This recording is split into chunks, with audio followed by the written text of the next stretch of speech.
The economic recovery is finally gaining some traction after a historic recession, but unrest in Libya and other oil-producing countries has resulted in soaring gas prices. So the question now is, of course, whether those price hikes will derail in any way the recovery, and when will we see prices go down? For those answers, we turn to CBS News business and economics correspondent Rebecca Jarvis. Good morning again. Hey, Erica. First, let's look at the price of gas, because so many people are feeling this really hit them in the wallet. What is the latest average across the country? Yeah, right now the national average is $3.79. It's up about 11 cents in just a week's time. And if you look at this year, what we have seen is prices go up 20% as far as energy goes. However, even $3.79 feeling like a high price point, it's still less than what we've paid at the very peak of oil prices and gasoline prices, which was back in the summer of 2008 when we were paying $4.11 a gallon. No one wants to go back there. People do not want to go back there, but there's a chance we could. Right.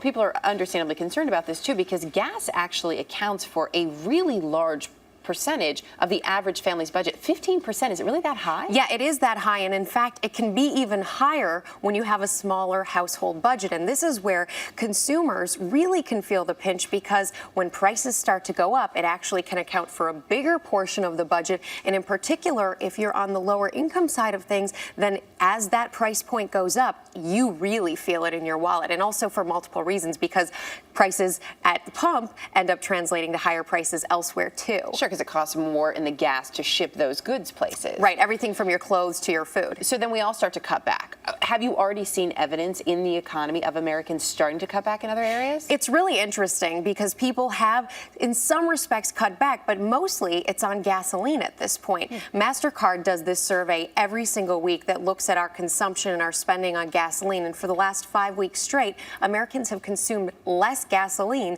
each week, and that's as prices have increased. So then, could this actually end up, if we want to try to find the silver lining here, if we're buying less gas, then the supply is going down? Is there any chance that then the prices could go down? Yeah, well, certainly as supplies continue to remain constant, which is what we're basically seeing. Demand's going down, by the way. So demand is going down right here, and usually what you see is when demand comes down, then all of a sudden you do see prices start to climb. But what we're seeing right now is the impact of Libya and the unrest overseas in the Middle East and in Africa, which, by the way, are not big places that we get a lot of our oil from, but they are hotbeds for geopolitics. And anytime you see this kind of disarray taking place in the Middle East, I've been on the New York Mercantile Exchange floor where oil is traded in this country for multiple days. And what you see there is that anytime any headline crosses that talks about disruptions in the Middle East, unrest there, you tend to see prices spike. And so what a lot of economists are saying is, if that stops, if that is to slow down, then all of a sudden maybe we're going to see prices come down a little bit. But until it does slow down,